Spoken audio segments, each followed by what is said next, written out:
Today, I'm really looking forward to a conversation with Dr. Peta Wright. Peta is a gynaecologist who found that the systems-based approach to healthcare, combined with the time restrictions in a traditional model that we're all very aware of, wasn't getting the best results for her patient. And she made a massive change, which also turned out to be very good for her too. So we're going to explore that, and I'm excited for her to share this model that she's created, which is great for herself, her family, and her patients. Welcome, Peta. Thanks, Sam. Thank you very much for having me. Oh, it's brilliant to have you here. Look, so often, as we know, as doctors, we get caught up in accepting the limitations of the system. You know, it is what it is sort of something you hear people saying a fair bit. However, what we're going to explore with you today, which I'm really excited about, is that we can actually make changes and we can define what healthcare delivery means for us as individuals, as practitioners, and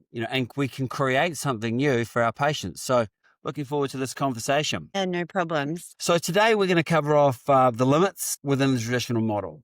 And that's essentially the friction that led to Peta's change. Then we're going to talk about where to begin making a change. We're going to talk about the act of faith that Peta had to take, because it wasn't just there wasn't a clear path necessarily. And we're going to explore the model that Peta's built. So we'll start out with, talking about the limits of the traditional model, which I imagine to most listeners is going to, pretty familiar.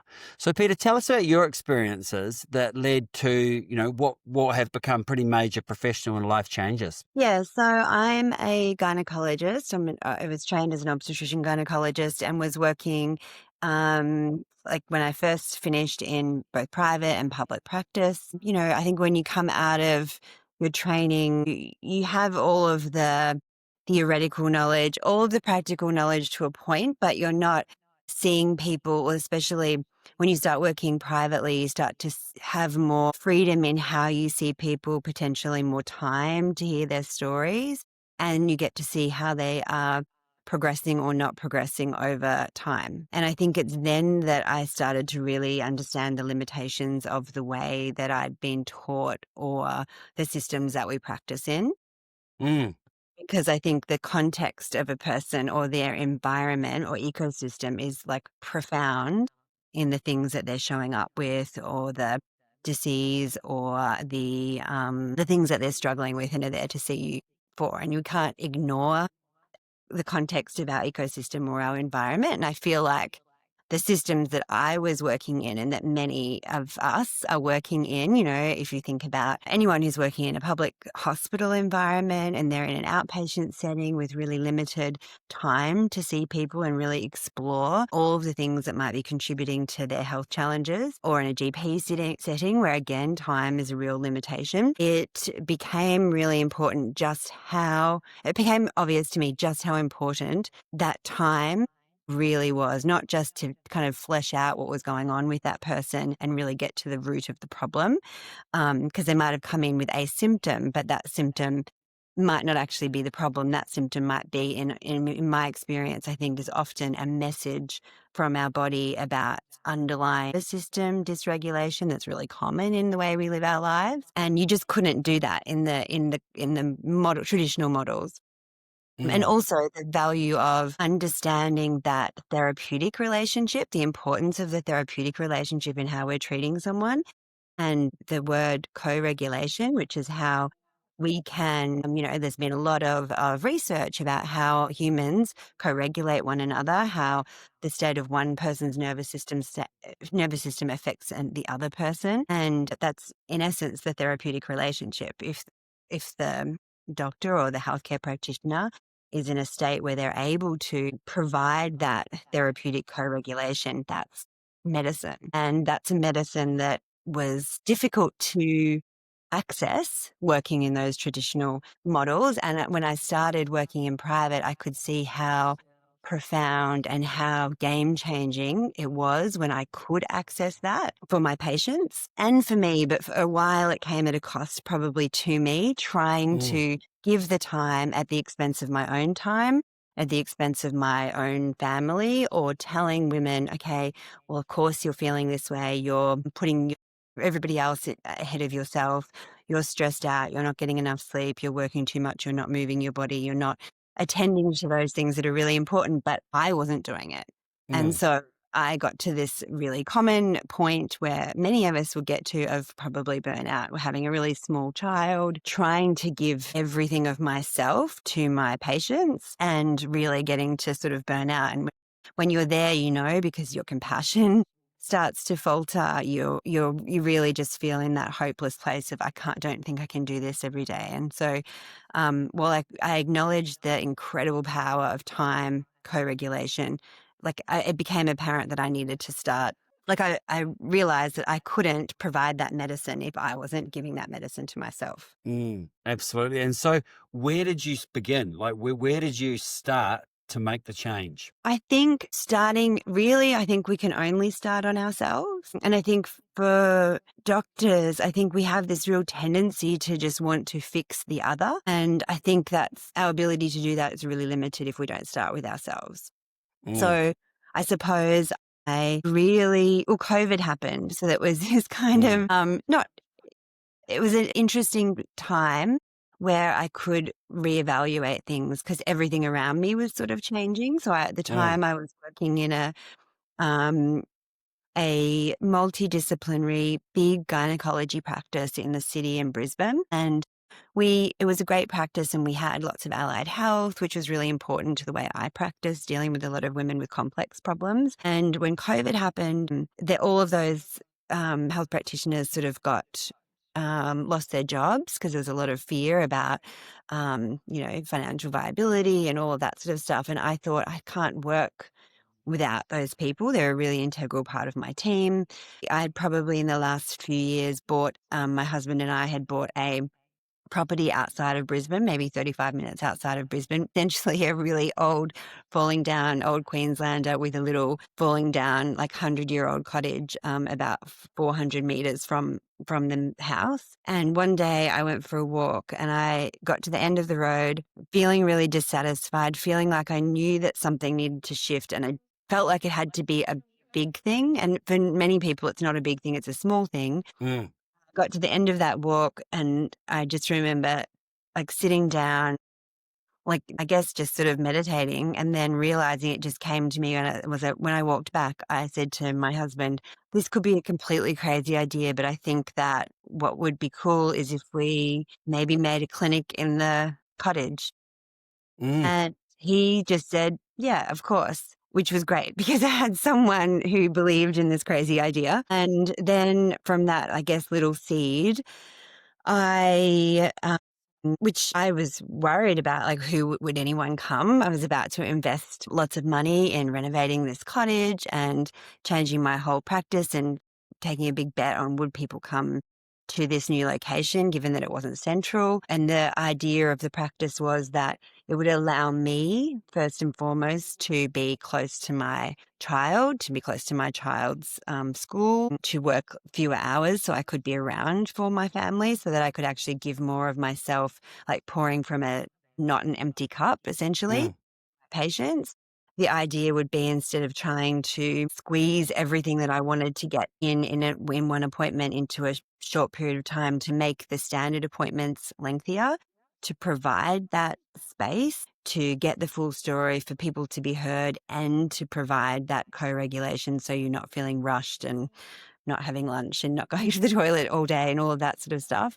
And having allied health practitioners who I really strongly believe in as an integral part of the way I practice. So we opened in 2021, and now we have probably about I think about 14 practitioners and admin staff, and everything from gynecologists to integrative GPs to specialised pelvic floor physiotherapists, nutritionists, dietitians, naturopath, breathwork practitioners, somatic therapists, acupuncturists. And it's it gave me a community and connection, the connection to nature. That gave me, and then it gave that to my patients as well, and the gift of time, so that then I was able to see patients in a way that felt spacious, which not only felt good for me, but felt good for my patients. So it was a huge shift, and I guess a bit of a gamble, but I think it's been hugely beneficial for me, and I would hope for the people that come here. I mean, it's potentially the most dramatic example of physician heal thyself that I've heard. Mm. I mean, often we start with the basics, and as you say, there are limits within certain systems. But people, and they'll start with themselves and their sleep and their diet and their exercise and their community and their faith, and things like that. But to make such a huge professional change as well, interestingly, if I think back to all the people I've spoken to who've been through burnout, generally the most effective. The people who've come through most effectively haven't just stayed in the same environment, or they've changed the environment as well as themselves. I And think yeah, go on. I was going to say, I think that's really key because I think I had done all that other stuff. So diet, Mm, exercise, I knew all the right things to do. It was about prioritizing what I felt right for my soul, I guess. And it got to this point where it was like this friction between it almost felt like I didn't have a choice once the seed of the idea came into my mind. It was like I could continue down this path and I know I'm going to feel frustrated because there's only so much I can do within this system. And I hmm didn't become someone who was constantly complaining about the system that I was in, how little time that I had, how I'm up mm, against it, how all of the limitations. I wanted that idea of instead of complaining or rallying against the system, starting something new. And I mm, knew that for a lot of people, their way of making change is within a system. But I think it's equally powerful. I think we need both sorts of people. sure. But change is also can happen from outside of the system. Yeah. And there's so much more freedom and things that can then come from that then, because you can do what you want to do. So I think for me, that became like but it didn't feel like a choice at that point. Well, I think you're right. I mean, in terms of being able to innovate outside of the public system, Mm. we've built some technology around payments and stuff for doctors, and there's some of the feedback goes, oh, the public system needs this. And sure, but you could never build it within the public system. You have to do some stuff. You have to go outside and then bring innovation back in. But as you're talking, I was thinking about, doctors who are within the public system. And, it is definitely a mindset to just accept everything as is. As I said, if you're in burnout or going into it, sometimes you've got to change the environment. Now, sometimes that doesn't mean removing yourself, does it? Because there are always choices. Mm. The choice of career that you take, you can choose to go down a long specialty training route. You can also choose to go down a shorter specialty training route that gives you more control of your time, like general practice, for example. You can job share. You can always find ways to change the environment without necessarily completely changing the environment. Yeah, absolutely. And I also think the power of changing your attitude or your approach, because you can be in a public system job and you can like stay doing lots and lots of overtime that potentially you don't have to do.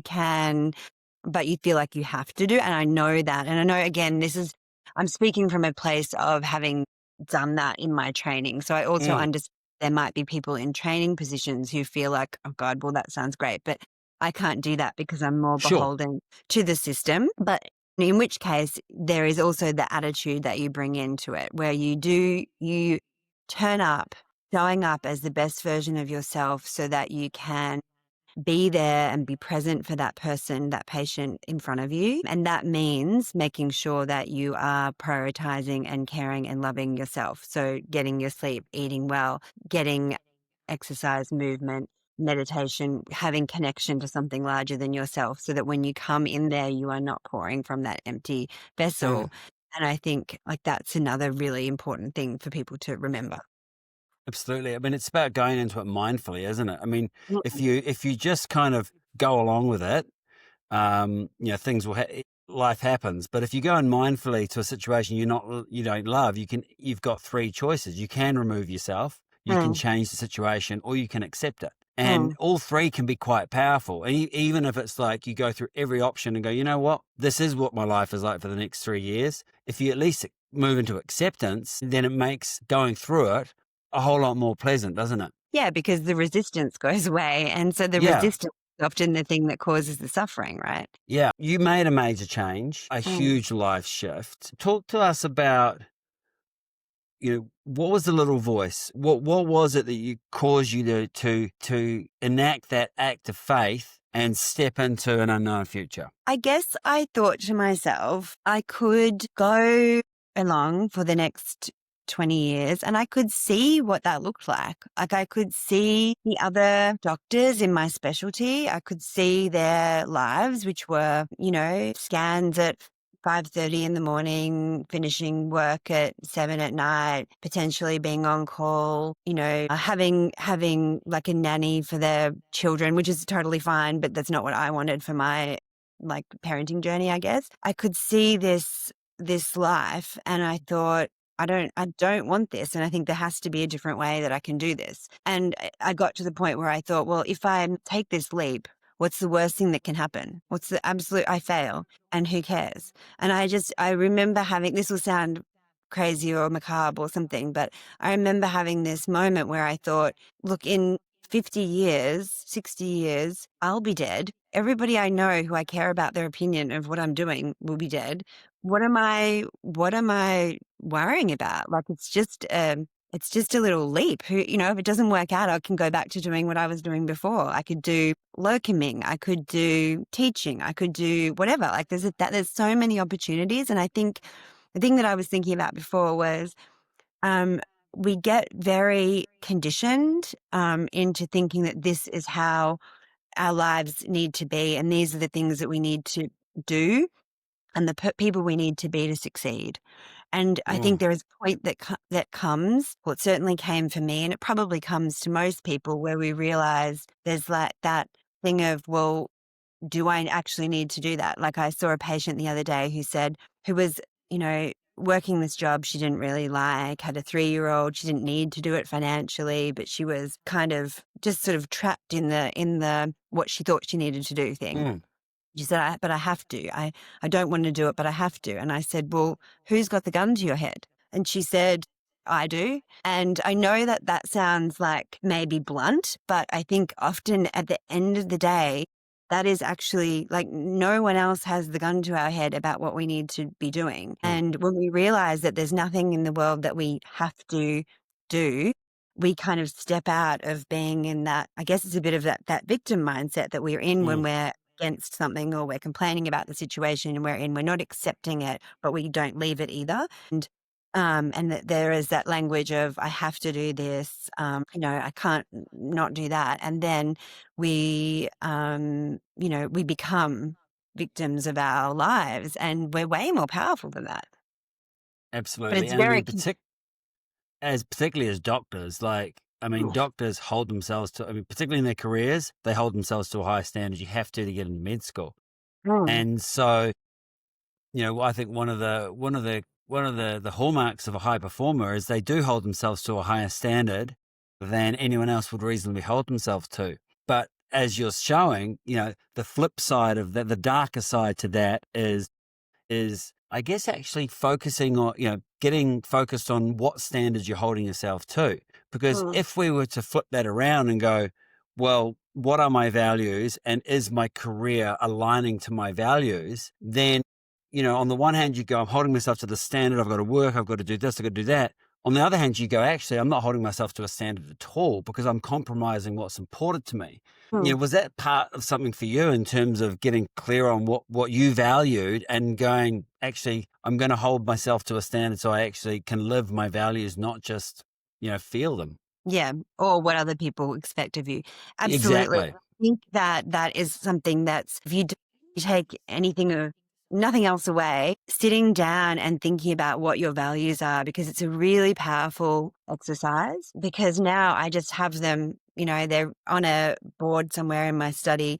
And if I've got a decision that I have to make, or I'm thinking, oh my God, I don't want to do this, I have to go to this thing, I'll just look at those values rather than agonize over whether I want to do that. I'll say, well, does it align with these values? Yes, it's a no-brainer. No, that's not. Mm, Let's take me away from what I actually value. And it's that. And it can help you to get really, really clear on what's important. I actually think that thinking about where your own living in alignment with your values and your kind of soul's purpose and where you feel joyful and alive is actually and having self-compassion, and there's so much, obviously, research about having self-compassion, makes you a better doctor. I don't think it Mm, makes you a worse doctor. I think that it means that you can have more compassion for your patients, mm, more hold more space for your patients, actually, be congruent with the messages about healthy living mm, that you're trying to impart. It makes you a way, way better doctor. mm. I don't think that they're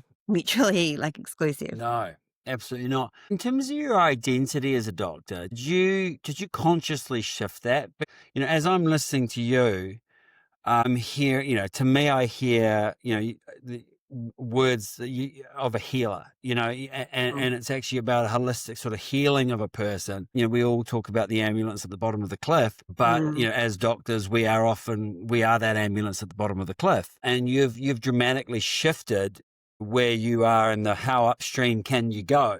Yes.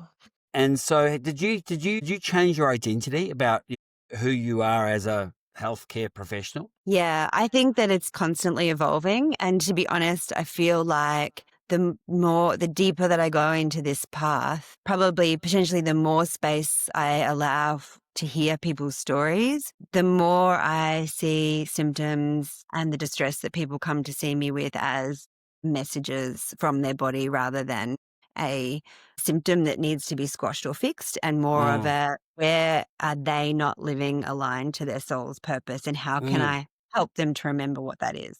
Which is a weird thing to say as a conventionally Western medical trained doctor.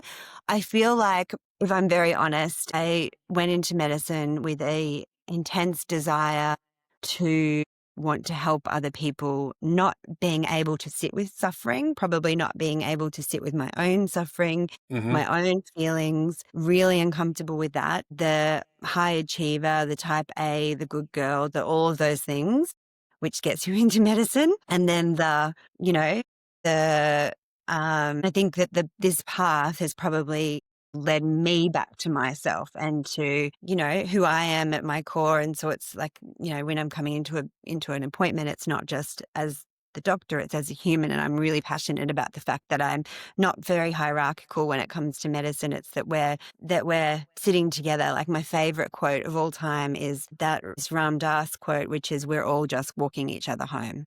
And that's what I believe strongly. mm, And so I think I always actually think, when I was at medical school and when I was training, when people talk about soft skills, and I actually saw even like a RANSCOG thing the other day, which was like a soft skills communication workshop. And I actually don't think that the soft skills are less than or less powerful than things like surgery or prescribing. I think they are, in many ways, like the most powerful skills that we can have as mm, humans, because we're sitting with each other, human to human, like trying to connect. And that's what I mm. think the burden of disease is, that disconnection, not more so than anything else. Well, there's that relatively famous study. I don't know how famous. I've read it. The study where anaesthetists, and they looked at compassion in the anaesthetist, which Mm. led to better surgical outcomes. And I think there's increasing evidence now and increasing literature around it, around overactive sympathetic nervous system and anxiety as being a driver of a lot of different things. And for Yes. some people, it could be pelvic pain. For some people, it could be chronic fatigue or chronic pain. And if we don't address, the upstream, then we are just dealing with symptoms. Oh, 1,000%. And I remember, actually, because my specialty probably is chronic pelvic pain, and I was taught, do a laparoscopy, endometriosis. If there's no endometriosis, then it's something else. It's in their head, it's gastro, refer them on, whatever. And especially, this was one of my lessons in private, was that often, like when I was seeing people who'd had their laparoscopies by the best people, they'd had 10 laparoscopies, they're not better. Mm, They all had almost one thing in common, which was a chronically dysregulated nervous system. They mm, often had high numbers of adverse childhood events and childhood developmental trauma that, probably typically we were never trained to ask about. And when no. I was like, I just found this out for myself in my own practice. And then when I went to the literature, I discovered the ACE study, which was, I think, in like 1990 something. So, by the time I found it, some 30-year-old massive study showing the link between developmental trauma and a raft of physical and mental health problems in adulthood. And Mm, I remember reading that and feeling like kind of really betrayed. Like, how could we not have been taught this?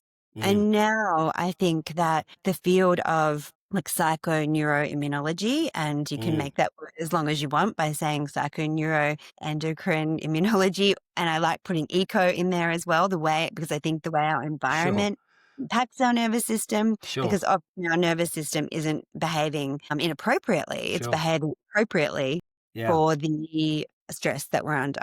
And I Mm, think that is really powerful, like getting to that nervous system root, because you're right, like surgery, medication, diet, none of that's going to be mm, sustainable change if someone's living in a state of mm.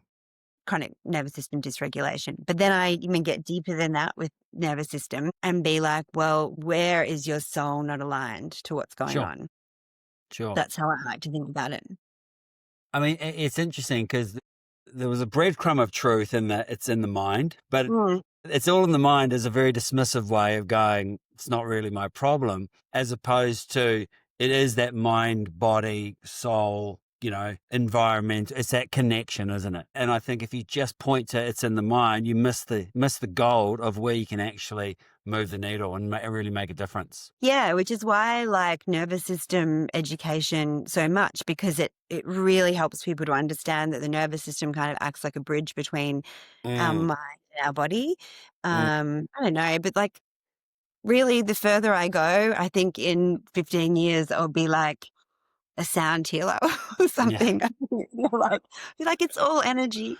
There you Um, go. Yeah, it's all energy. Sit yeah, around, smoking pot, listening to Bob yeah. Marley. Look, I mean, I think to me, I've loved a lot of aspects of this conversation. And I think one is the dramatic ability to change how you show up as a doctor, your identity, your environment, your medical practice. As you were talking, I was thinking about when you said, what's the worst that can happen? I fail. Doctors have this incredible safety net that most people don't have. Like a doctor Mm, can walk into a job, tomorrow at a highly paid job. It's yeah. not like most people who, there is more risk to their, bottom of the Maslow's hierarchy. We have the ability to play around and try stuff and fail and do stuff and doesn't work, go locuming for 3 months, whatever. But I was thinking about that safety net. It can also be like a net that holds on to people. Like you can either use it as a springboard or it can kind of keep you, feeling trapped. So I really like the way you presented that ability to just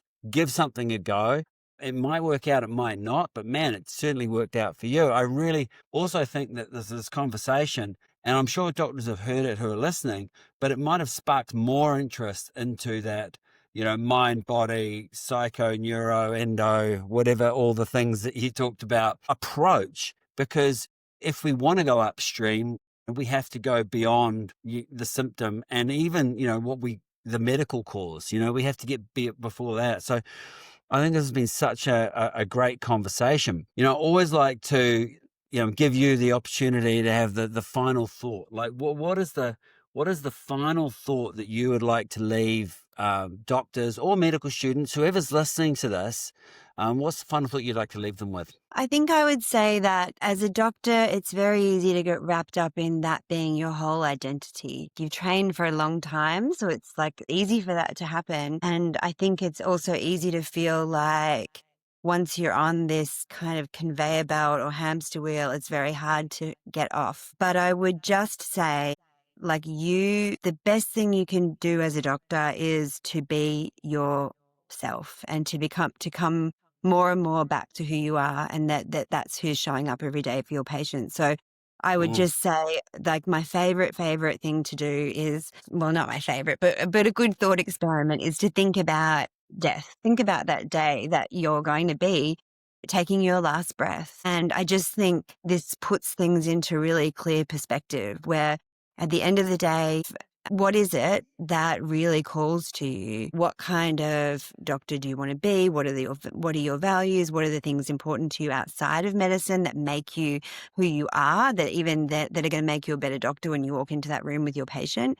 But even forgetting about the doctor thing, are the things that your soul is calling you to experience in Mm, this one precious life? mm, And think about being on that deathbed and going, what do I want to have? Do I want to have thought I've put my hat in the ring. I've done all the things that I wanted to do.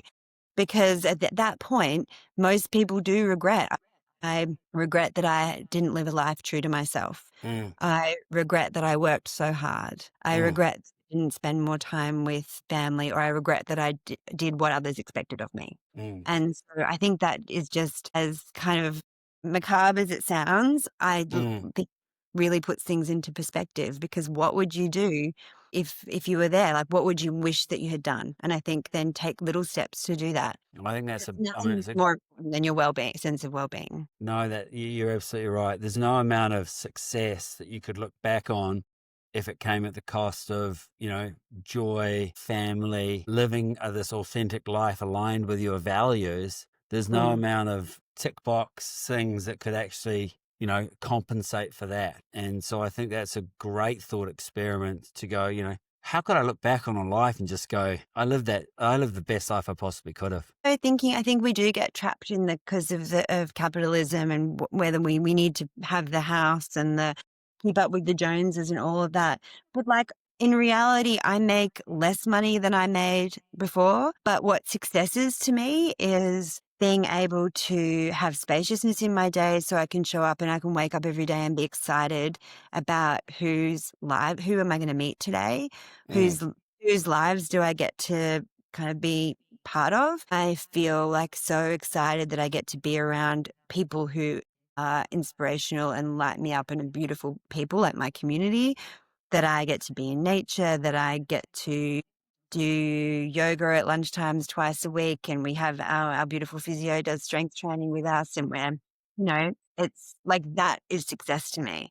yeah. Success to me to be able to pick my son up from school and to be there for him. That is success. And so I think that Mm. is that priority stuff. Like, what is the point of the 3 cars and the big house if you're not having the things that matter to your soul? Yep, I couldn't agree more. And I think the beautiful part of this conversation, I think for anyone listening, including myself, is it makes me stop and ask the question. Not if you genuinely ask the question of yourself, am I living according to my values, and then honestly answer it.